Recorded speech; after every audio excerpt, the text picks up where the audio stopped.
चलिए एक बार फिर से आप सभी को जोहार। और आज हम लोग परीक्षा चौथा हम लोग आधार जो बनाए हैं वीडियो का परीक्षा चौथा से बनाए हैं, जो JSSC एंड JPSC के द्वारा पूछे गए सभी प्रश्नों का संकलन है, यानी क्वेश्चन बैंक है। तो हम लोग आज दूसरा वीडियो देखेंगे और कंप्लीट झारखंड के इतिहास से पूछे हुए प्रश्न आज हम लोग देखेंगे इस वीडियो में। चलिए देखते हैं। पहला क्वेश्चन जो बना है वह है प्राचीन इतिहास से, झारखंड का प्राचीन इतिहास से। तो झारखंड का नामकरण महाभारत काल में ऋग्वेद में वर्णित किकट प्रदेश झारखंड राज्य निम्नलिखित में से किस में स्थित है? तो स्थित है गिरिडीह जिला में। महाभारत काल में ऋग्वेद में जो वर्णित है किकट प्रदेश वे किस जिला में स्थित है? तो गिरिडीह जिला। और गिरिडीह जिला जो है मेरा होम डिस्ट्रिक्ट है। दूसरा प्रश्न है, महाभारत में झारखंड को किस नाम से जाना जाता था? तो पुंडरिक देश के नाम से। तीसरा प्रश्न है,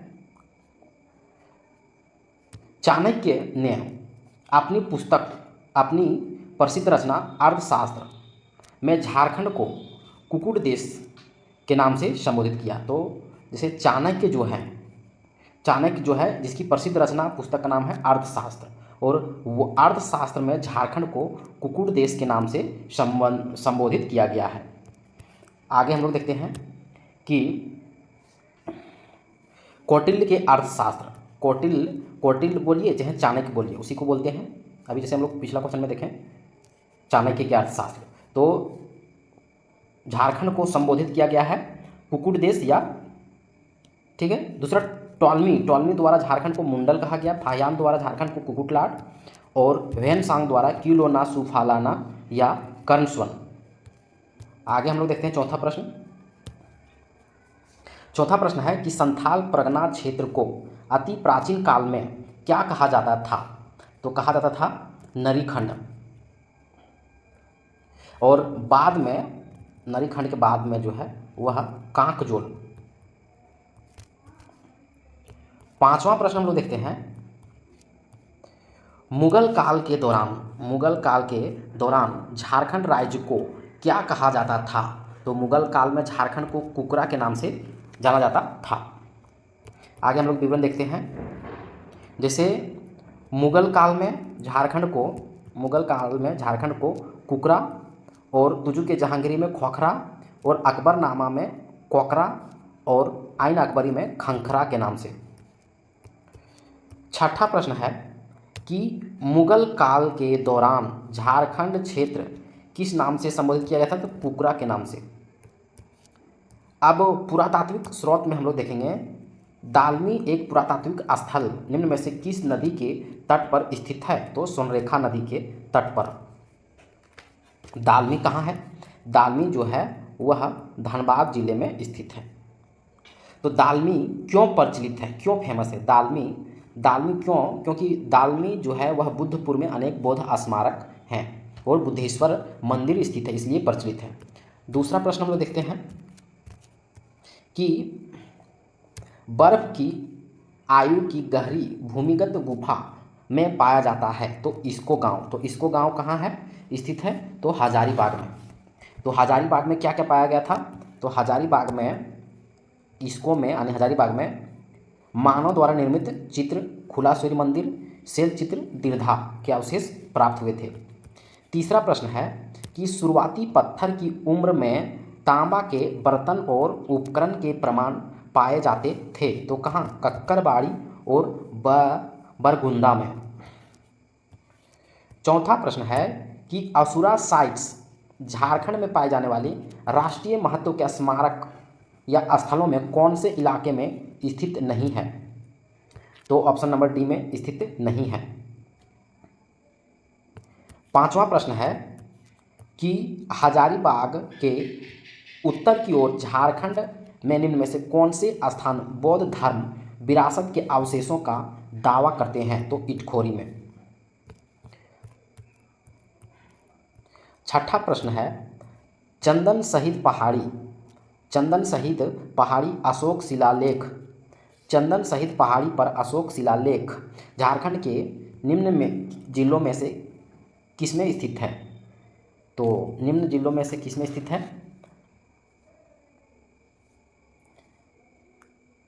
यहाँ दिया हुआ है कि चंदन सहित पहाड़ी जो है वह बिहार के सासाराम में स्थित है, और ऑप्शन के अनुसार तो एक भी मैच नहीं कर रहा था।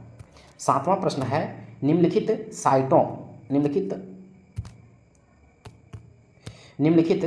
साइटों में से कौन सा झारखंड का एक ताम्रपाषाण साइट से संबंधित नहीं है? तो ऑप्शन नंबर डी संबंधित नहीं है, बाकी ये तीनों संबंधित है, जैसे कर, हरबड़ी, बदम और रामगढ़। 8वां प्रश्न हम लोग देखते हैं कि संभावित भूमिगत कोशिकाओं और मार्ग के साथ बारादरी इमारतों के अवशेष निम्नलिखित स्थानों में से किसमें स्थित है? तो अर्जी, मुकीमपुर, संथाल परगना में। 9वां प्रश्न है, सिंहभूम में खुदाई के दौरान कौन सा पाया गया है? तो रोमन साम्राज्य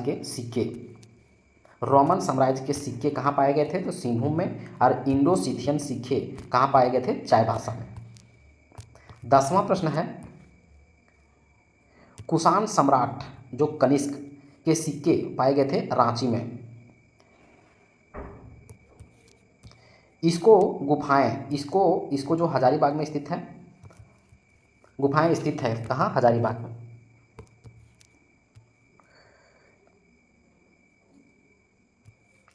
झारखंड के इतिहास की शुरुआत जो है कब से मानी जाती है? तो मेसोलिथिक युग से मानी जाती है, जो 10,000 से 4,000 ईसा पूर्व तक माना जाता है। प्राचीन राजवंश में हम लोग देखेंगे।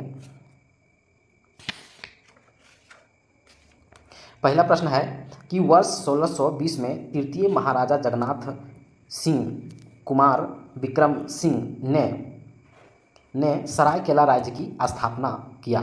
इसका विवरण देखते हैं कि सरायकेला राज्य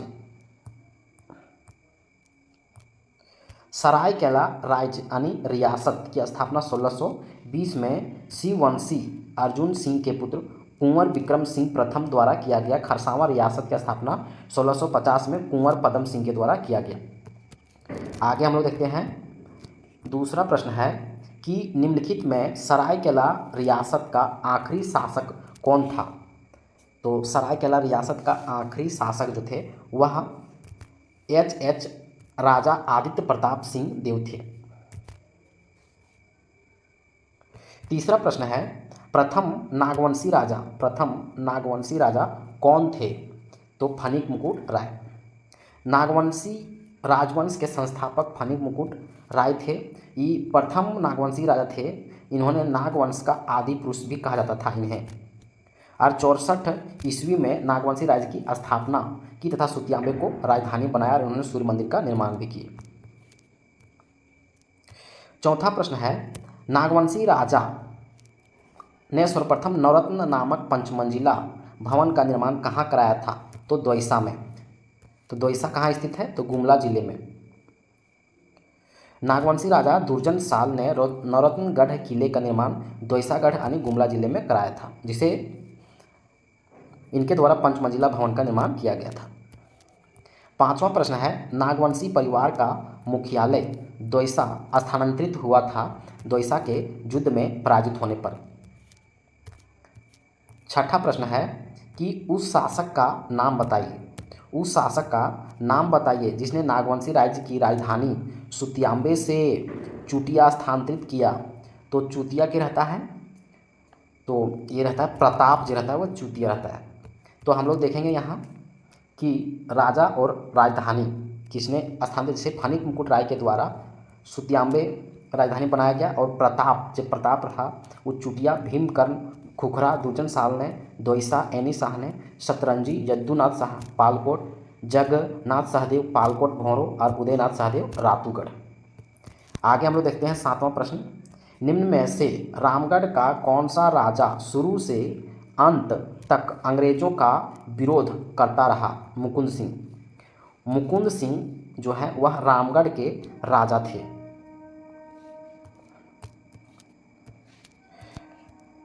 8वां प्रश्न है, रामगढ़ के राजा कौन थे? मुकुंद सिंह। की मूल राजधानी कहाँ थी? तो रामगढ़ थी। तो रामगढ़ के राजा की मूल राजधानी के बारे में भी हम लोग जानेंगे, जैसे सिसिया उड़दा, जिसकी संस्थापक थे बाघदेव सिंह, और बादम जो राजधानी थी वे संस्थापक थे हेमंत सिंह, और दलेन सिंह ने रामगढ़ में राजधानी स्थापित किए, और तेज सिंह ने इचाक में, ब्रह्मदेव नारायण जो है पदमा में। आगे हम लोग प्रश्न देखते हैं। 9वां प्रश्न, झारखंड के किस स्थान को प्राचीन काल में हरित किवाना नाम से जाना जाता था? तो देवघर को। देवघर का शाब्दिक अर्थ है भगवानों और देवी यानी देव का निवास। देवघर को बैद्यनाथ धाम यानी बाबा धाम के नाम से भी जाना जाता है। बैद्यनाथ मंदिर का निर्माण 1596 में गिद्धौर के राजा पूरनमल के द्वारा किया गया था। 10वां प्रश्न है, प्राचीन काल में किसे राजा कटंग देव द्वारा शासित कैसलपुर परगना के नाम से जाना जाता था? तो सिमडेगा से। अब हम लोग देखेंगे जैन धर्म से। तो जैन धर्म के 23वें तीर्थंकर पारसनाथ ने गिरिडीह जिले में शिखर जी पर मोक्ष प्राप्त किए थे। तो आइए हम लोग जानते हैं पारसनाथ के बारे में। जैन धर्म के 23वें तीर्थंकर जो थे पारसनाथ, गिरिडीह जिले में शिखर जी यानी सम्मेद पर्वत पारसनाथ पर मोक्ष यानी निर्वाण प्राप्त किया। संभवतः इन्हीं के नाम पर पारसनाथ का नामकरण हुआ। पारसनाथ एकमात्र तीर्थंकर थे जिसने कलि युग में कलिका कल्पतरु यानी कल्प वृक्ष की उपाधि प्राप्त की। दूसरा प्रश्न है, जैन ग्रंथों में भगवान महावीर के लोरे ये आदगा की यात्रा का संदर्भ मुंडारी में, जिसकी अर्थ है आंसुओं की नदी। तीसरा प्रश्न है, जैन धर्म के किस तीर्थंकर ने पारसनाथ में महासमाधि ली? तो जैन धर्म के किस तीर्थंकर ने? तो जैन धर्म के 20वें और 23वें तीर्थंकर, 20वें तीर्थंकर हैं मुनि सुब्रत, और 23वें तीर्थंकर है पारसनाथ, जिन्होंने पारसनाथ में मोक्ष प्राप्त की। चौथा प्रश्न है, झारखंड का मध्यकालीन इतिहास से पूछे हुए प्रश्न हम लोग देखते हैं कि 1757 में पलासी की लड़ाई के बाद सिराजुद्दौला द्वारा इस क्षेत्र पर कब्जा किया था? तो राजमहल। इस्लाम खान ने राजमहल से अपनी राजधानी को ढाका स्थानांतरित कर लिया था। मुगल सेनापति इस्लाम खान बंगाल के सूबेदार थे। इन्होंने 1610 ईस्वी में बंगाल की राजधानी को राजमहल से ढाका स्थानांतरित किया और इसका नाम जहांगीर नगर रखा। तीसरा प्रश्न है कि कौन सुल्तान शुजा की राजधानी थी? कौन सुल्तान शुजा की राजधानी थी? कौन सुल्तान शुजा की राजधानी थी? माने इनमें से पलामू जिला जो है सुल्तान शुजा की राजधानी थी। शाहजहां का पुत्र थे, शाहजहां के पुत्र थे सुल्तान शुजा। आगे है चौथा प्रश्न, औरंगजेब के शासनकाल के दौरान दलेल सिंह ने मगर खान को हराया और चास के शासक थे। औरंगजेब के शासनकाल के दौरान दलेल सिंह ने मगर खान को हराया, चास के शासक थे। पांचवा प्रश्न है, दुर्जन साल सम्राट द्वारा हीरे की अपनी विशेषता के कारण झारखंड के किस शासक द्वारा जेल से रिहा किया गया था? तो जहांगीर के द्वारा। तो जहांगीर की आत्मकथा तुजुकिए जहांगीरी में छोटानागपुर क्षेत्र में सोने की प्राप्ति का उल्लेख मिलता है। आत्मकथा छोटानागपुर के स्थानीय लोगों द्वारा शंख नदी से हीरे प्राप्त करने के तरीकों का वर्णन है। 1616 में कर नहीं देने के कारण किस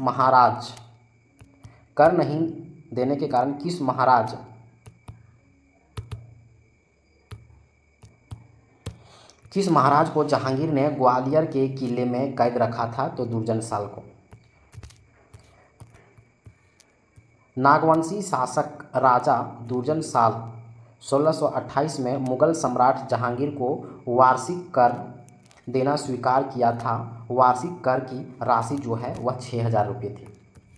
राजा जय सिंह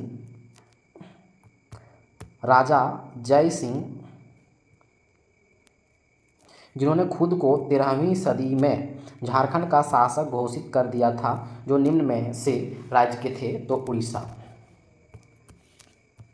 उड़ीसा के राजा जय सिंह देव को 13वीं शताब्दी में अपने लोगों के द्वारा झारखंड के शासक के रूप में स्वीकार किया गया था। किंवदंती के अनुसार 13वीं सदी में उड़ीसा के राजा जय सिंह देव ने स्वयं को झारखंड का शासक घोषित किया था। बिहार के मुगल सूबेदार शाइस्ता खान ने पलामू के पराक्रमी शासक प्रताप राय के विरुद्ध पलामू किले पर किस वर्ष आक्रमण किया था? तो 1641 से 42।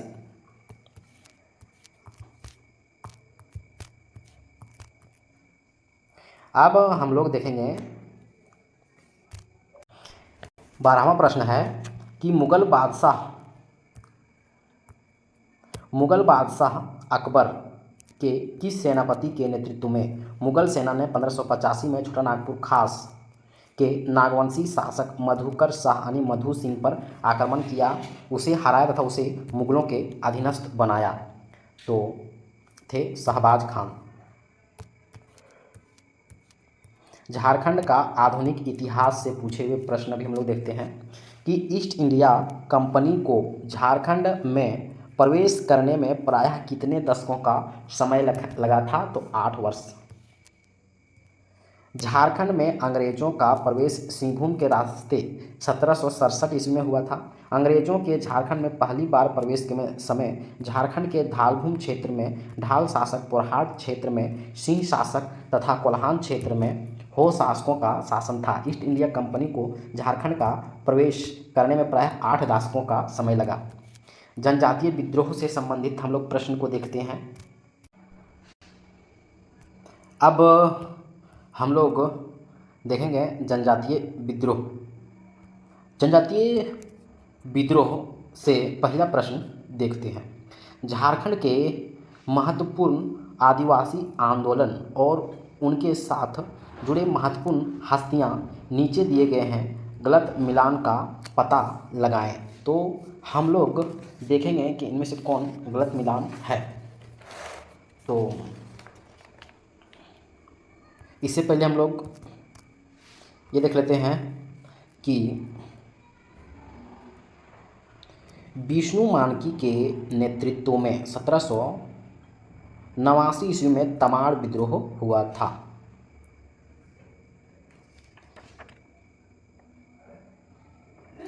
तो भूमिज विद्रोह के नेतृत्व करता कौन है? तो गंगा नारायण। चेरो विद्रोह के नेतृत्व करता है भूखन सिंह। खरवार विद्रोह के नेतृत्व करता है भागीरथ मांझी। और संथाल विद्रोह के नेतृत्व करता है सिद्धू कन्हू।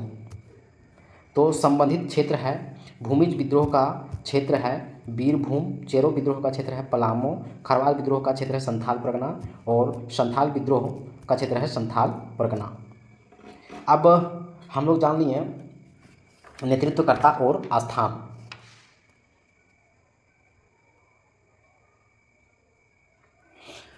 तो अब हम लोग को पूछा क्या गया था क्वेश्चन, हम लोग ये देखते हैं। क्वेश्चन में पूछा गया था कि झारखंड के महत्वपूर्ण आदिवासी आंदोलन और उनके साथ जुड़े प्रमुख हस्तियां, गलत मिलान करना है, माने छांटना है। तो जैसे देखिए बीरभूम क्षेत्र है, नेतृत्व करता है गंगा नारायण और आंदोलन है भूमिज विद्रोह, तो ये सत्य है। फिर है भूखन सिंह के नेतृत्व में पलामू क्षेत्र में चेरो विद्रोह हुआ था, तो ये भी सत्य है। भागीरथ मांझी के नेतृत्व में खरवार विद्रोह हुआ था, ये भी सत्य है। और विष्णु मानकी के नेतृत्व में जो है संथाल विद्रोह नहीं बल्कि तमाड़ विद्रोह हुआ था। तो पहला प्रश्न हो गया। दूसरा प्रश्न हम लोग देखते हैं कि निम्न में से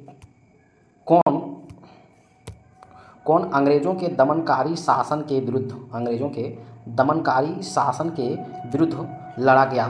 तो बिरसा मुंडा, सिद्धू कान्हू और कान्हू सिद्धू मुर्मू और कान्हू मुर्मू।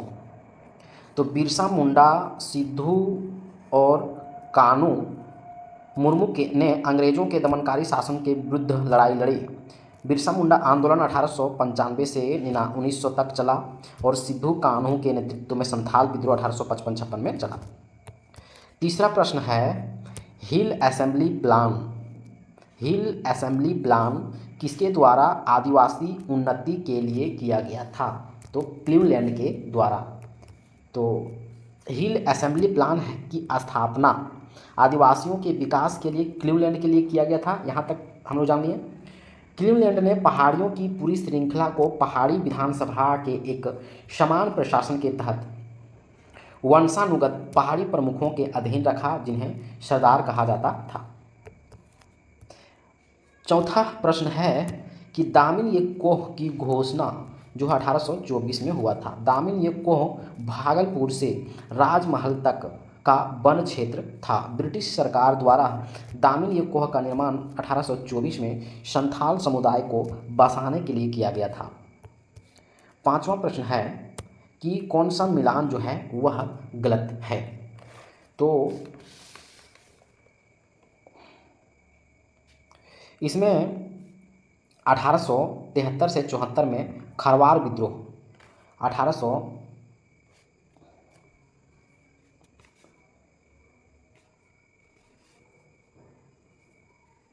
खरवार विद्रोह और 32-33 में बीरभूम क्षेत्र में भूमिज विद्रोह, तो ये भी सत्य है। और 1855-56 में सिद्धू और कान्हू आंदोलन, जैसे संथाल आंदोलन के नाम से जानते हैं, तो ये भी सत्य। ऑप्शन नंबर भूमिज विद्रोह 32-33 होता। छठा प्रश्न हम लोग देखते हैं कि कौन सा विद्रोह 1875 में झारखंड में फूटा था? तो 1875 में कोई विद्रोह नहीं था। हम लोग देख लेते हैं कि 1855-56 में है संथाल विद्रोह, जिसका नेतृत्व करता सिद्धू कान्हू। बिरसा मुंडा का आंदोलन 1895 से 1900, जो बिरसा मुंडा स्वयं थे। और तिलका मांझी आंदोलन 1784 से 85 में। सातवां प्रश्न है कि जनजातीय आंदोलन का मुख्य कारण क्या था? तो दमन किए लोगों का शोषण। आठवां प्रश्न है कि छोटा नागपुर की आदिवासी क्रांति कब हुई थी? छोटा नागपुर की आदिवासी क्रांति कब हुई थी? तो 1858 से 59। नौवां प्रश्न नहीं है, ढाल विद्रोह है। ढाल विद्रोह कब शुरू हुआ था? तो 1767 से 77 तक चला था। 1767 से 77 तक चला था। झारखंड में अंग्रेजों का प्रवेश सर्वप्रथम सिंहभूम क्षेत्र में हुआ था। अंग्रेजों के विरुद्ध विद्रोह का प्रथम बिगुल जो है इसी क्षेत्र में बजा था 1767 में। ढालभूम के अपदस्थ राजा जगन्नाथ धवल यानी जगन्नाथ ढाल के नेतृत्व में एक व्यापक विद्रोह हुआ, जिसे ढाल विद्रोह के नाम से जाना जाता है। चुआड़ विद्रोह के हम लोग पढ़ेंगे कि पहला चुआड़ विद्रोह कब हुआ था?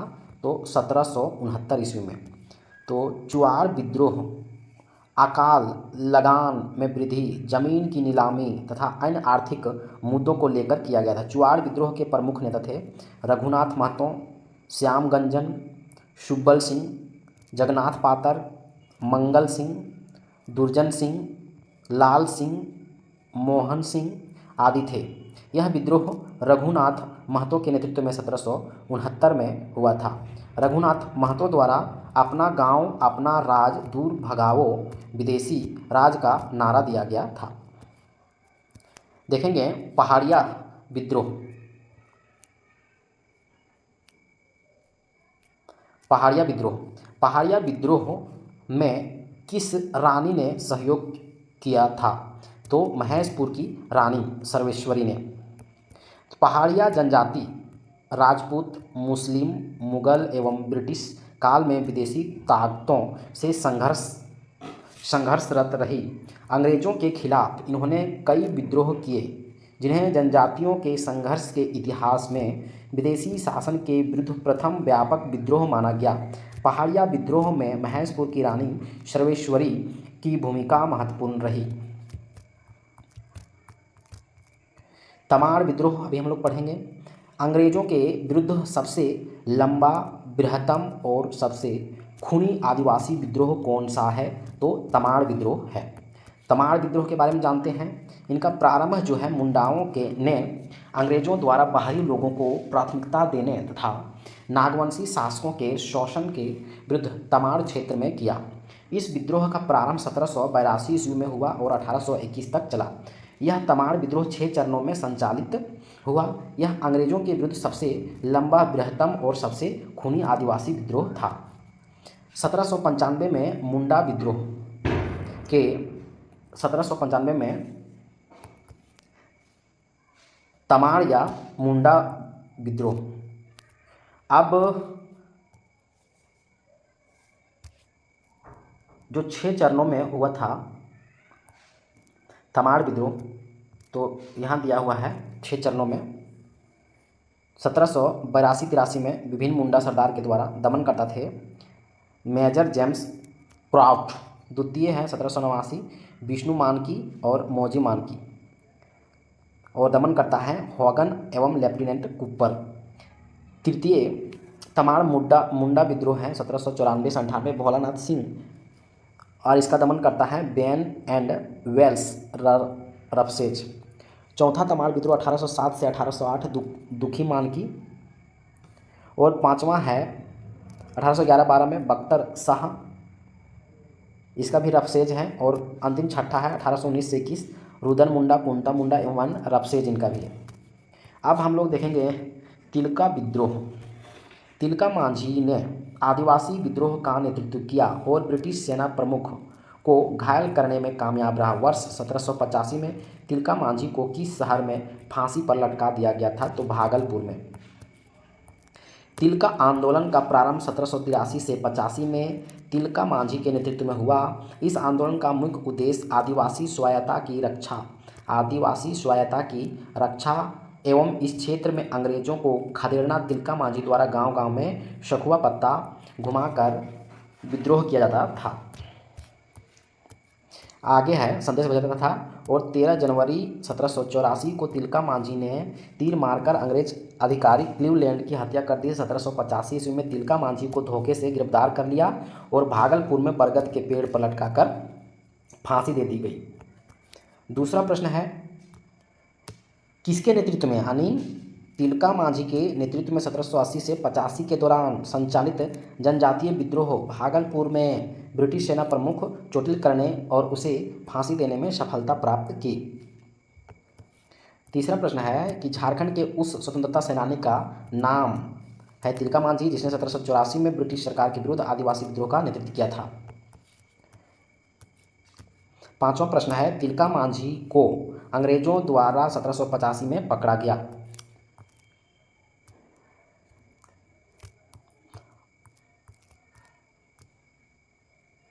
और पकड़वाने वाला था जौरा 1785 में।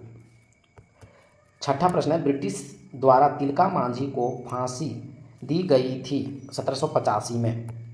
1785 ईस्वी में किस क्रांतिकारी नेता को फांसी पर लटका दिया गया था? तो तिलका मांझी को। तिलका मांझी को 1785 में फांसी दी गई थी। 1789 में अंग्रेजों के खिलाफ हथियार उठाने वाला पहला संथाल नेता कौन थे? तो तिलका आंदोलन के प्रणेता तिलका मांझी का जन्म 11 फरवरी 1750 को सुल्तानगंज के तिलकपुर गांव में हुआ था। इन्होंने 1783 से 85 के मध्य अंग्रेजों के विरुद्ध हुए तिलका आंदोलन का नेतृत्व किया था। 1771 में संथाल जनजातीय क्षेत्र में किसने जमींदारों और ब्रिटिश सरकार के विरुद्ध प्रथम विद्रोह का नेतृत्व किया था? तो तिलका मांझी ने। पहला जनजातीय नेता जिसने अंग्रेजों के विरुद्ध हथियार उठाया था तिलका मांझी। संथाल जनजातीय क्षेत्र के एक बहादुर संथाल नेता तिलका मांझी किसके खिलाफ विद्रोह किया था? तो जमींदारों और ब्रिटिश सरकार के खिलाफ। अब अब हम लोग पढ़ेंगे हो विद्रोह। हो विद्रोह में हम लोग देखेंगे कि 1820-21 में मेजर रफसेज पर हो जनजाति के लोगों ने रोरो नदी के किनारे आक्रमण किया था। 1820-21 में मेजर रफसेज तथा 1837 में कैप्टन विल्किंसन के नेतृत्व में किस विद्रोह को दबा दिया गया था? तो हो विद्रोह को। हो लोगों को लड़ाका कॉल किसने कहा था? तो एस.आर. टिकेल ने कहा था। हो जनजाति झारखंड की जनसंख्या के दृष्टि से चौथी, यानी संथाल, उरांव, मुंडा, हो चौथी प्रमुख जनजाति है। 10वीं शताब्दी के आसपास हो लोगों ने बाहरी लोगों से लड़ने की असाधारण प्रतिभा के साथ खुद को कोल्हान में एक बहुत शक्तिशाली लोगों के रूप में स्थापित कर लिया। कोल विद्रोह हम लोग देखेंगे कि अंग्रेजों के विरुद्ध 1831 के विद्रोह किस जनजाति का उत्तराधिकारी शामिल था? तो किस जनजाति का? तो हो एवं मुंडा का। छोटानागपुर में कोल विद्रोहियों ने अंग्रेज शासकों एवं जमींदारों को सर्वाधिक परेशान किया। कोल विद्रोह मुंडा जनजाति का विद्रोह था। हो जाति के लोगों ने खुलकर साथ दिया। इस विद्रोह का प्रमुख कारण था भूमि संबंधी असंतोष। इस विद्रोह के नेता थे सिंह राय मानकी और बिंदराय मानकी तथा सुरगा एवं बुद्धू भगत। दूसरा प्रश्न है, अंग्रेजों के विरुद्ध 1831 के विद्रोह निम्न में से कौन से छोटानागपुर के कबीलों ने भाग लिया था? तो हो और मुंडा। तीसरा प्रश्न है, 1831-32 में कोल आंदोलन का शुरू किया गया था बुद्धू भगत के द्वारा।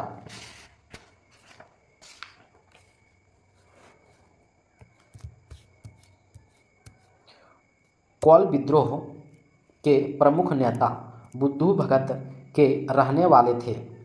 तो इसका विवरण देखते हैं कि कोल विद्रोह के नायक अमर सेनानी बुद्धू भगत का जन्म जो है 17 फरवरी 1792 रांची जिला के चान्हो प्रखंड के अंतर्गत कोयल नदी के तट पर स्थित सिलगाई नामक गांव में हुआ था, एक उरांव किसान परिवार में।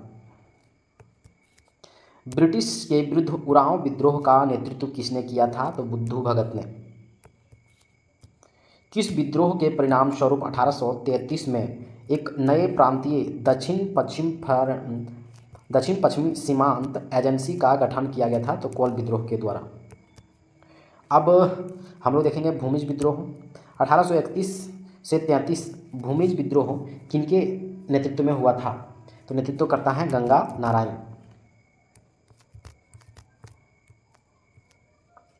1831-32 के कालखंड में धाल भूम, बड़ा भूम, वीर भूम आदि क्षेत्रों में भूमिज का एक व्यापक विद्रोह हुआ। इसके नेता गंगा नारायण थे। गंगा नारायण के नेतृत्व में भूमिज विद्रोह किस स्थान पर हुआ था? तो वीरभूम में। भूमिज विद्रोह का नेता कौन थे? तो गंगा नारायण सिंह। 1798 में वीरभूम बांकुरा में भूमिज विद्रोह हुआ। संथाल विद्रोह अब हम लोग पढ़ेंगे। वे दोनों भाई कौन थे जिन्होंने 1855 में संथाल विद्रोह किया था? तो दोनों भाई थे सिद्धू और कान्हू। संथाल विद्रोह का आरंभ 1855 में सिद्धू एवं कान्हू के नेतृत्व में हुआ था तथा इनके भाई चांद भैरो तथा बहन फूलो झानो ने सहयोग प्रदान किया। संथालों द्वारा यह अंग्रेजी उपनिवेशवाद तथा अंग्रेजों एवं गैर आदिवासियों के शोषण के खिलाफ शुरू किया। सन 1855 में किन दो भाइयों के नेतृत्व में संथाल विद्रोह फूट पड़ा था? तो सिद्धू मुर्मू और कान्हू मुर्मू। संथाल विद्रोह की शुरुआत 30 जून 1855 संथाल परगना के भोगनाडीह गांव में सिद्धू मुर्मू और कान्हू मुर्मू के नेतृत्व में हुआ। झारखंड अलग राज्य गठन के पश्चात झारखंड सरकार ने प्रत्येक वर्ष 30 जून को हूल दिवस के रूप में मनाए जाने की घोषणा की। तीसरा प्रश्न है, झारखंड राष्ट्रीय आंदोलन में योगदान देने वाले दो प्रसिद्ध भाई थे सिद्धू मुर्मू और कान्हू मुर्मू। नेक्स्ट है सिद्धू मुर्मू और कान्हू मुर्मू जो संथाल विद्रोह के नेता थे।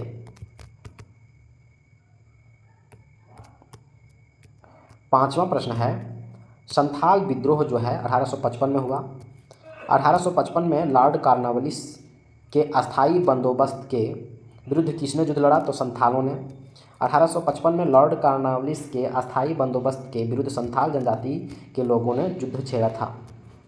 सिद्धू कान्हू किस विद्रोह से संबंध हैं? तो संथाल विद्रोह से।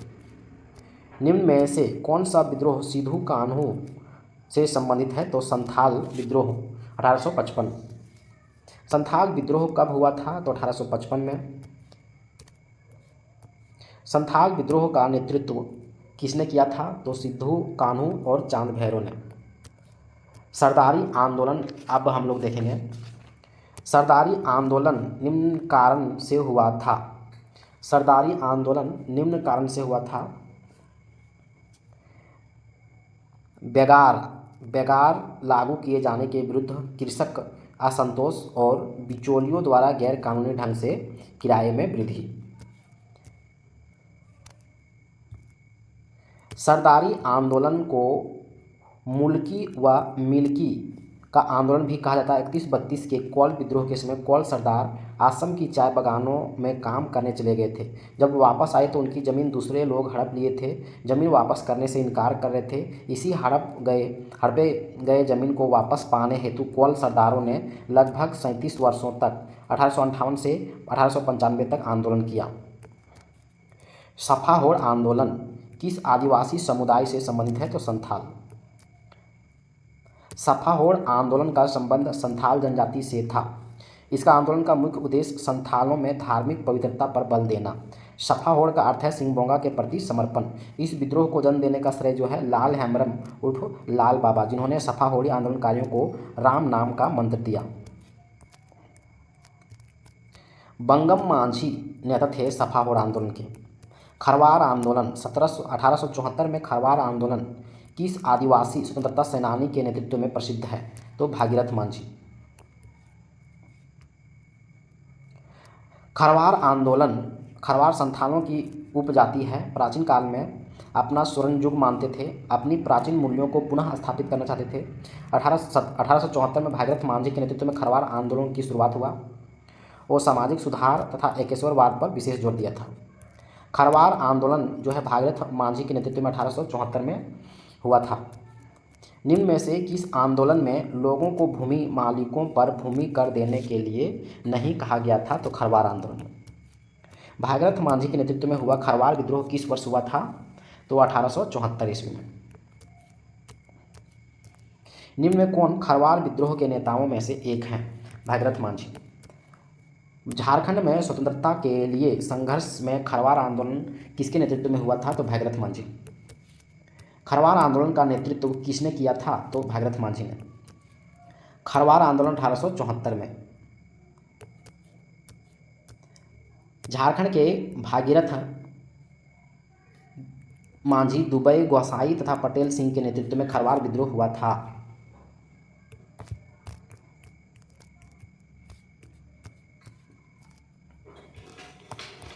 (1874) में। और 10वां प्रश्न, कौन खरवार आंदोलन का नेता था? तो भागीरथ मांझी। खरवार आंदोलन के साथ कौन जुड़ा था? तो भागीरथ मांझी। बिरसा मुंडा का आंदोलन का दूसरा नाम क्या है? तो उलगुलान या आंदोलन। बिरसा मुंडा के नेतृत्व में शुरू उलगुलान का क्या मतलब है? तो विद्रोह। बिरसा मुंडा के नेतृत्व में 1895 से 1900 जो ईस्वी तक चला बिरसा विद्रोह के नाम से भी जाना जाता है। बिरसा मुंडा का उलगुलान विद्रोह 1895। यह विद्रोह जो है वह धार्मिक, राजनीतिक और आर्थिक उद्देश्यों से प्रेरित था। मुख्य कारण था खूंट-खट्टी व्यवस्था। मुंडा बगावत किस प्रकार का आंदोलन था? सामाजिक सुधार आंदोलन। बिरसा मुंडा को गिरफ्तार करने के लिए ब्रिटिश बलों ने एक पहाड़ी पर असीमित गोलीबारी की, जिसका नाम मुंडा के नाम पर टॉप्ड यानी डोंबारी बुरू के रूप में मृतकों का टिल्ला रखा गया। उस पहाड़ी का असल नाम 1900 ईस्वी में डोंबारी हिल रखा गया। किस स्थान पर अंग्रेजों ने जलियांवाला बाग के तर्ज पर गोलियां बरसाई थी? तो डोंबारी पहाड़। डोंबारी बुरू किस आंदोलन से संबंधित है? तो बिरसा आंदोलन से। डोंबारी बुरू जो है वह खूंटी जिला में स्थित है। बिरसा मुंडा ने ग्रेट टुमल्ट को इनमें से कौन से नाम से जाना जाता है? तो धरती आबा का उलगुलान। झारखंड में 9 जून को बिरसा दिवस के रूप में मनाया जाता है। 9 जून 1900 रांची जेल में हैजा से हुई मृत्यु, इसी कारण 9 जून को बिरसा दिवस के रूप में मनाया जाता है। 10वां प्रश्न है, बिरसा मुंडा 1875 से 1900 ईस्वी के दौरान सक्रिय थे। यानी बिरसा मुंडा का जन्म 15 नवंबर 1875 खूंटी जिले में के उलिहातों में 1895 में बिरसा आंदोलन की शुरुआत हुई तथा स्वयं को भगवान का दूत घोषित किया। आंदोलन के दौरान काटुंग बाबा काटुंग नामक गीत गाया जाता था। साथ ही आंदोलन के दौरान अबुआ राज एटेजना महारानी राज टुंडू का ऐलान किया। बिरसा मुंडा पहली बार 24 अगस्त 1895 से 30 नवंबर 1897 तक तथा दूसरी बार 3 फरवरी 1900 से 9 जून 1900 तक जेल में रहे। किसने घोषणा किया कि अबुआ राज एटेजना महारानी राज टुडू अर्थात अब मुंडा राज शुरू हो गया है और रानी विक्टोरिया राज समाप्त हो गया है? तो बिरसा मुंडा ने। किस नेता ने एक नया संप्रदाय शुरू किया जो केवल एक ईश्वर पर विश्वास करता है? बिरसा मुंडा ने। उस धर्म को कहते हैं बिरसाइत पंथ। झारखंड में बिरसाइत संप्रदाय किसके द्वारा शुरू किया गया था? तो बिरसा मुंडा के द्वारा। इनमें से कौन सा विद्रोह 1895 में झारखंड में फूटा था? तो बिरसा मुंडा विद्रोह। किस स्वतंत्रता सेनानी को अंग्रेजों ने 30 मार्च 1900 ईस्वी को चक्रधरपुर के जम कोपाई जंगल में सोते हुए गिरफ्तार किया था? तो बिरसा मुंडा को। उलगुलान आंदोलन किसके नेतृत्व में आरंभ हुआ था? तो बिरसा मुंडा के नेतृत्व में। ब्रिटिश उपनिवेशवाद के खिलाफ किसके नेतृत्व में उलगुलान आंदोलन हुआ था? तो बिरसा मुंडा। निम्न में से कौन उलगुलान विद्रोह से जुड़ा हुआ है? तो बिरसा मुंडा। उलगुलान निम्न में से किसके साथ जुड़ा हुआ है? तो संथाल के साथ। महाश्वेता देवी की ऐतिहासिक कथा अरण्य अधिकार मुंडा विद्रोह पर आधारित है। अरण्य अधिकार महाश्वेता देवी द्वारा लिखित एक बांग्ला उपन्यास है। इस उपन्यास में महान स्वतंत्रता सेनानी धरती आबा के नाम पर विख्यात बिरसा मुंडा के जीवन और संघर्ष का वर्णन है। इस उपन्यास के लिए महाश्वेता देवी को 1979 में बंगाली भाषा के लिए साहित्य अकादमी पुरस्कार से सम्मानित किया गया।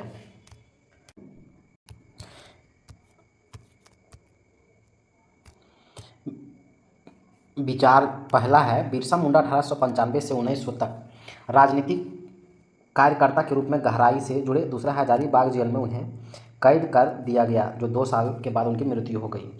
तो इसमें से विचार करना है।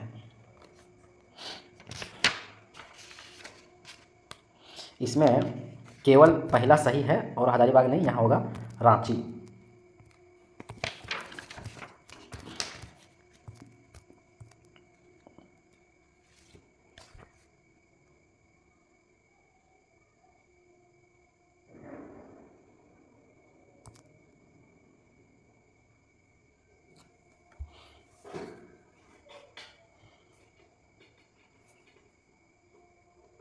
देखिए यहाँ दिया हुआ है, हजारीबाग जेल दिया हुआ है। बिरसा मुंडा आंदोलन 1895 से 1900 तक, ये हम लोग सभी जानते हैं। पहली बार जेल कब गए थे? तो 24 अगस्त 1895 को गिरफ्तार कर हजारीबाग जेल भेज दिया गया था और 30 नवंबर 1897 ब्रिटेन की महारानी विक्टोरिया की हीरक जयंती के अवसर पर रिहा कर दिया गया था। जबकि दूसरी बार 3 फरवरी 1900 को गिरफ्तार किया गया और तीसरी बार जो है 9 जनवरी 1900 को रांची जेल में उनकी मृत्यु हो गई, अर्थात दूसरा कथन असत्य है। 22वां प्रश्न है कि 30 नवंबर 1897 को सजा की अवधि समाप्ति के पूर्व बिरसा मुंडा जेल से क्यों रिहा किया गया था? तो विक्टोरिया की हीरक जयंती के अवसर पर। अब ताना भगत आंदोलन हम लोग देखेंगे। ताना भगत आंदोलन यानी जतरा भगत छोटा नागपुर के किस आंदोलन के संस्थापक थे? तो ताना भगत आंदोलन जो है 1914 में हुआ था जतरा भगत के नेतृत्व में गुमला जिला में। जतरा भगत माया और देविया 1913-14 में किस आंदोलन के नेता थे? तो ताना भगत के। 1920 के दशक में आदिवासियों का कौन सा आंदोलन गांधी जी के सत्याग्रह आंदोलन से जुड़ गया था? तो ताना भगत आंदोलन। 1914 में किसने ताना भगत आंदोलन शुरू किया जिसमें 25,000 से अधिक आदिवासी लोगों की हिस्सेदारी हुई थी? तो जतरा उरांव। 1914 में जतरा उरांव के नेतृत्व में ताना भगत आंदोलन की शुरुआत हुआ और 25,000 से अधिक आदिवासी लोगों की भागीदारी हुई थी। जनश्रुति के अनुसार धर्मेश नामक उरांव देवता दर्शन दिए थे। ताना भगत आंदोलन से जुड़े नेता का नाम क्या है? तो जतरा भगत। निम्न में से कौन सा आंदोलन अपने शुरुआती चरण में कुरुख धर्म का नाम से जाना जाता था? तो ताना भगत आंदोलन। सन 1914 में कौन सा आंदोलन हुआ था? तो 1914 में ताना भगत आंदोलन। ताना भगत आंदोलन की शुरुआत जो है 1914 में। ताना भगत आंदोलन कब शुरू हुआ था? तो 1914 में। सेम ही क्वेश्चन है।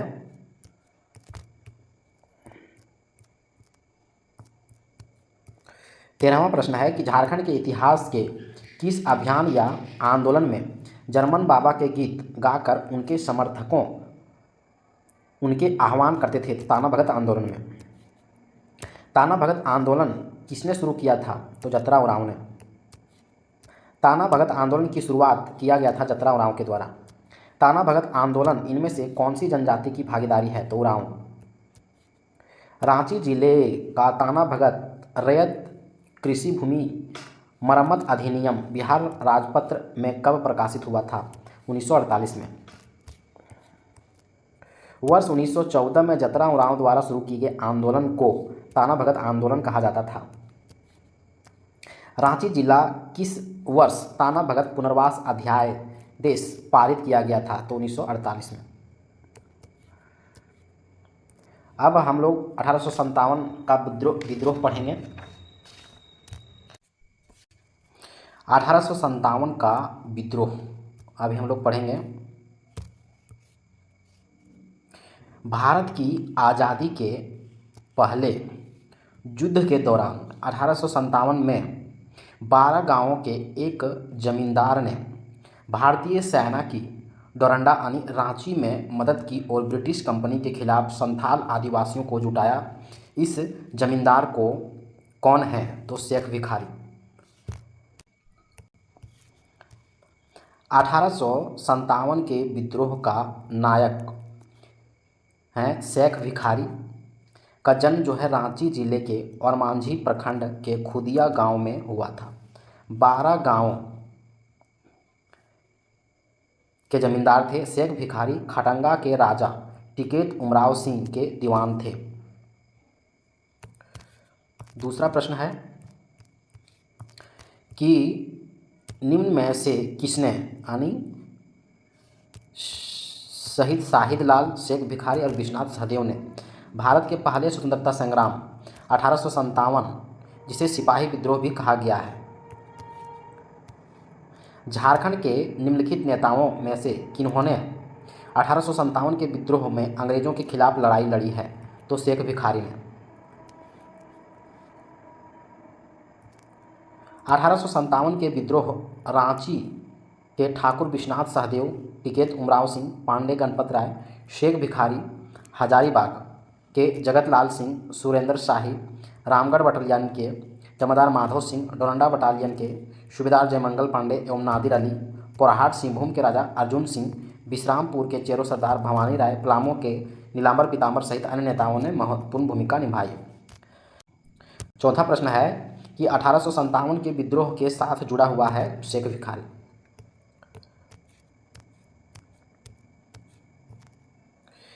भारतीय स्वतंत्रता का पहला युद्ध 1857 झारखंड में 30 जुलाई को एक स्थान पर शुरू हुआ जब संथालों ने ब्रिटिश कंपनी के खिलाफ विद्रोह किया, जेल तोड़ दी और कैदियों को मुक्त कर दिया। निम्न में से कौन सा स्थान संदर्भित किया जा रहा है? तो हजारीबाग। 1857 के विद्रोह के दौरान रामगढ़ बटालियन का मुख्यालय रांची था। 1857 में झारखंड में किस स्थान पर विद्रोह भड़का था? तो हजारीबाग में। जयमंगल पांडे के नेतृत्व में के अंतर्गत 1857 का विद्रोह डोरंडा रांची में हुआ था। सैनिक जयमंगल पांडे के नेतृत्व 1857 के विद्रोह जो है डोरंडा में हुआ था। 1857 के विद्रोह पलामू में अंग्रेजों के विद्रोह किस कबीलाई ने विद्रोह किया था? तो भोक्ता समाज ने। 1857 की क्रांति संपूर्ण सिंहभूम क्षेत्र में क्रांतिकारियों के प्रमुख नेता थे राजा अर्जुन सिंह। अब हम लोग पढ़ेंगे स्वतंत्रता संग्राम में झारखंड की भूमिका। तो ढाका, मेमन सिंह और कोलकाता के क्रांतिकारी किस स्थान पर छुपकर गुप्त प्रचार करते थे? तो जमशेदपुर में। 1913 में गिरिडीह के खंभे पर आवर संविधान भारत के शीर्षक के पर्चे किसने चिपकाए थे? तो निर्मल चंद्र बनर्जी ने। 1912 ईस्वी के पूर्व झारखंड संयुक्त बंगाल का ही भाग था, अतः बंगाल के क्रांतिकारी आंदोलन का इस क्षेत्र पर गहरा प्रभाव पड़ा। 1913 ईस्वी में गिरिडीह में निर्मल चंद्र बनर्जी ने खंभों पर आवर संविधान भारत स्वाधीन भारत शीर्षक के पर्चे चिपकाए। पर्चे 24 परगना के इंद्रभूषण राय के पुत्र जीवन कृष्णो राय द्वारा गिरिडीह लाए गए थे।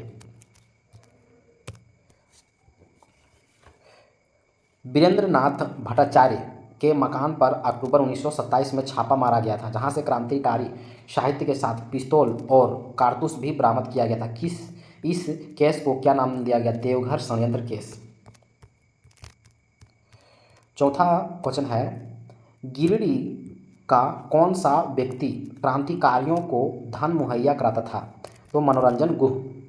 मनोरंजन गुहा गिरिडीह के ठाकुर दा के नाम से मशहूर मनोरंजन गुहा तथा दुमका के हेमेंद्र नाथ घोष द्वारा क्रांतिकारियों को आर्थिक सहायता उपलब्ध कराया जाता था। झारखंड इलाके में बहावी आंदोलन के प्रसार का दायित्व किसे सौंपा गया था? तो शाह मोहम्मद हुसैन को। जमशेदपुर लेबर एसोसिएशन की स्थापना 1920 में किसने किया था? तो एस.एन. हलधर ने। 1920 में एस.एन. हलधर व्योमेश चक्रवर्ती के नेतृत्व में जमशेदपुर वर्कर्स एसोसिएशन की स्थापना 1925-28 में Jamshedpur Tata iron and steel workers और कुछ अन्य मिलों में हड़तालें हुई। सुभाष चंद्र बोस ने 1928 ईस्वी में जमशेदपुर में हड़ताल को समाप्त कराने और मजदूरों पर एवं प्रबंधकों के बीच समझौता कराने में महत्वपूर्ण भूमिका निभाई थी। भारतीय राष्ट्रीय कांग्रेस का गया अधिवेशन किस वर्ष आयोजित किया गया था? तो 1922 में, जिसमें छोटा नागपुर के 800 आदिवासियों ने हिस्सा लिया था। 53वां वार्षिक कांग्रेस सत्र झारखंड के रामगढ़ में आयोजित किया गया था।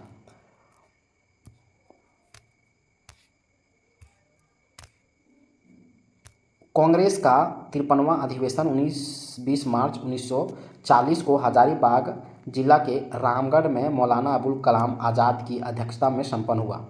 14 मार्च 1940 को गांधी जी ने रामगढ़ के खादी ग्राम उद्योग का उद्घाटन किया। कांग्रेस कार्यकारिणी की बैठक रामगढ़ 15 से 18 मार्च 1940 को हुआ और जिसका अनुमोदन आचार्य जे.बी. कृपलानी ने किया। रामगढ़ अधिवेशन के दौरान सुभाष चंद्र बोस की अध्यक्षता में अखिल भारतीय समझौता विरोधी सम्मेलन का आयोजित किया गया, जिसका मुख्य प्रस्ताव था साजानंद सरस्वती द्वारा प्रस्तुत किया गया। एम.एन. राय ने रेडिकल डेमोक्रेटिक पार्टी की नींव रखी। कांग्रेस के रामगढ़ अधिवेशन का मुख्य प्रवेश द्वार का नाम था बिरसा मुंडा के नाम पर और सभा स्थल का नाम था मजहर नगर। रामगढ़ कांग्रेस अधिवेशन कब आयोजित हुआ था? तो 1940 में। संथाल परगना किसके नेतृत्व में वहां की महिलाओं ने नमक कानून को चुनौती दिया? तो सेलबाला राय। 28 अगस्त 1942 को ब्रिटिश पुलिस द्वारा गोली से उड़ा दी गई बिरजी संथाल परगना किस नेता की पत्नी थी? तो हर मिर्धा की।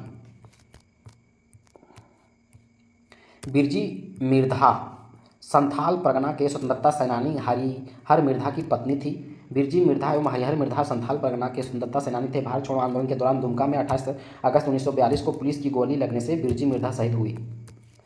जामताड़ा जिले में किसके नेतृत्व में व्यापक आंदोलन चलाया गया था? तो सत्यकाली बाबू। जामताड़ा के किस नेता ने रक्त, आंसू और अन्य विज्ञापनों के माध्यम से आंदोलन को जीवित रखा था? तो नरसिंह राय। भारत छोड़ो आंदोलन के दौरान 26 अगस्त 1942 को देवघर में चली गोली से शहीद होने वाले व्यक्ति हैं अशरफी लाल। अब हम लोग देखेंगे अलग झारखंड राज्य आंदोलन किस वर्ष यानी 1915 में आदिवासी नामक पत्रिका का प्रकाशन किया गया था? 1915 में एंग्लिकन मिशन बिशप कैनेडी की सलाह पर क्रिश्चियन स्टूडेंट ऑर्गेनाइजेशंस का नाम बदलकर छोटा नागपुर उन्नति समाज कर दिया गया, जिसका संस्थापक सदस्यों में पाल दयाल थे। दूसरा प्रश्न है,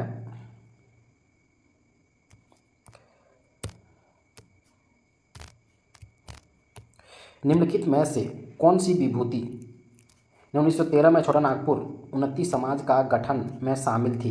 तो ठेलबे उरांव। छोटा नागपुर उन्नति समाज की स्थापना 1915 में। झारखंड की जनजातियों के सामाजिक आर्थिक विकास के लिए किस वर्ष छोटा नागपुर उन्नति समाज का आरंभ किया गया? 1915 में।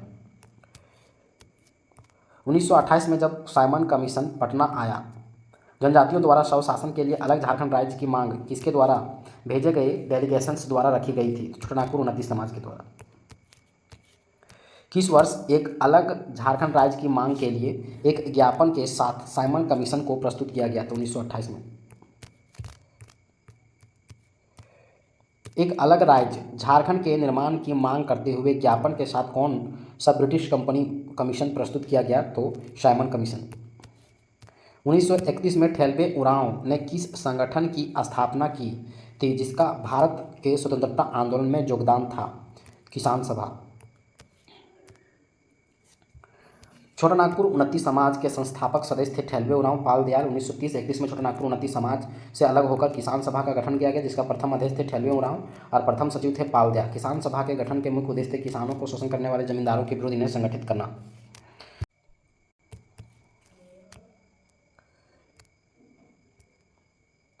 उन्नीस में रांची में आयोजित छोटा नागपुर उन्नति समाज की वार्षिक सभा में 5 आदिवासी संगठनों को मिलाकर छोटा नागपुर संथाल परगना आदिवासी महासभा की स्थापना की गई, जिसके संस्थापक अध्यक्ष थे थियोडोर सुरील। 1939 में इसका नाम परिवर्तित करके आदिवासी महासभा कर दिया गया। जयपाल सिंह मुंडा 1939 में आदिवासी महासभा के अध्यक्ष बने और 1939 में जयपाल सिंह मुंडा की अध्यक्षता में आदिवासी महासभा का दूसरा अधिवेशन रांची में हुआ। अधिवेशन के दौरान जयपाल सिंह मुंडा छोटा नागपुर संथाल परगना क्षेत्र में एक पृथक गवर्नर प्रांत के निर्माण करने की आग्रह किया था। आदिवासी महासभा की स्थापना 1937 में किसने की थी? तो आदिवासी महासभा की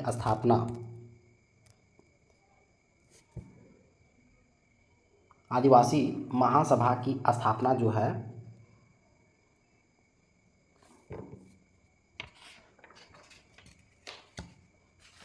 1938 में हुआ था। जयपाल सिंह छोटा नागपुर आदिवासी महासभा के नेता कब बने थे? तो 1939। जयपाल सिंह द्वारा गठित झारखंड पार्टी का प्रारंभिक नाम क्या था? आदिवासी महासभा।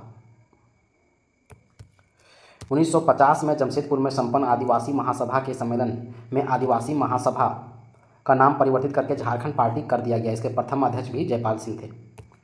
झारखंड पार्टी के संस्थापक थे जयपाल सिंह। झारखंड पार्टी के संस्थापक जयपाल सिंह मुंडा थे। इन्होंने 1950 में जमशेदपुर में झारखंड पार्टी की स्थापना की। इस पार्टी में सदान एवं आदिवासी को बराबर महत्व दिया गया। 1952 के चुनाव में 32 सीटें जीतकर झारखंड पार्टी बिहार विधानसभा में मुख्य विपक्षी पार्टी बनी। इस पार्टी के नेता सुशील कुमार बागे बिहार विधानसभा के विपक्ष के नेता बने। झारखंड पार्टी का चुनाव चिन्ह मुर्गा था। 1952 के आम चुनाव में झारखंड पार्टी का नारा था झारखंड अबुआ डाकू दिकू सेनवा, झारखंड हमारा है डकेल दिकू को जाना होगा। 15वां प्रश्न है झारखंड पार्टी का मूल नाम क्या था जिसका गठन 1949 में हुआ था? तो आदिवासी महासभा। झारखंड पार्टी ने बिहार के मुख्यमंत्री विनोदानंद झा के हस्तक्षेप पर कांग्रेस के साथ गठबंधन किया था। 1954 में छोटा नागपुर संयुक्त संघ के अध्यक्ष थे सुखदेव महतो। 1967 में चौथे आम चुनाव के बाद बागुन सुम्बरई ने किस पार्टी का नेतृत्व किया था? तो all India Jharkhand party. All India Jharkhand party का गठन 1967 में किया गया और 1969 में इस पार्टी का विभाजन हो गया, यानी होरो ने इस पार्टी से होकर झारखंड पार्टी नामक एक अलग पार्टी का निर्माण किया। यानी होरो जो झारखंड पार्टी से संबंधित थे। झारखंड पार्टी का गठन 1969 में हुआ था। इसके प्रथम अध्यक्ष एन.ई. होरो थे। शिबू सोरेन ने 1970 में सोनो संथाल समाज की स्थापना किए। किसने अलग झारखंड राज्य की मांग करने के लिए मार्क्सवादी समन्वय समिति की स्थापना की? तो अरुण कुमार राय, इसे ए.के. राय के नाम से भी जाना जाता है। 1971 में मार्क्सवादी समन्वय समिति की स्थापना किया।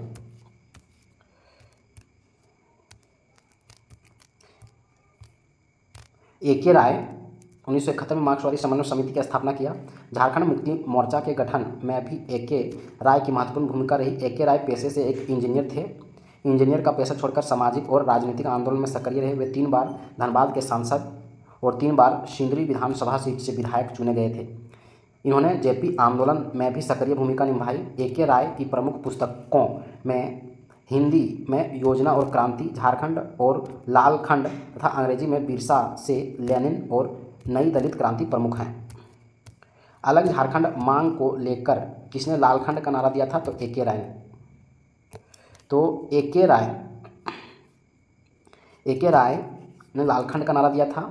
इनका जन्म जो है पूर्वी बंगाल, वर्तमान में बांग्लादेश में हुआ था, 15 जून 1935 को। केमिकल इंजीनियर बनकर सिंदरी धनबाद आए थे।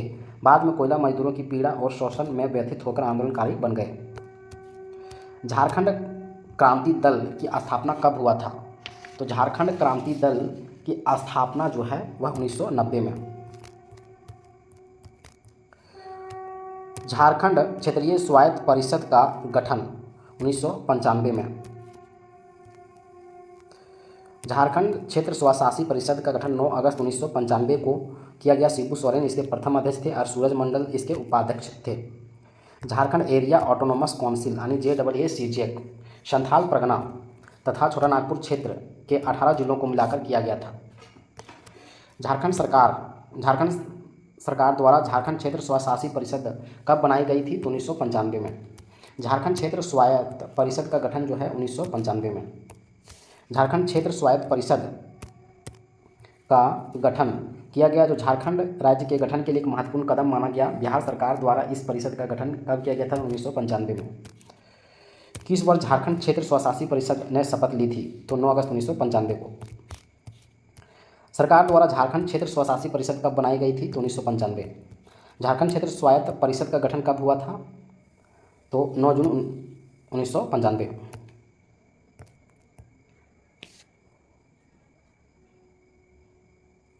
सॉरी 9 जून नहीं है, 9 अगस्त 1995।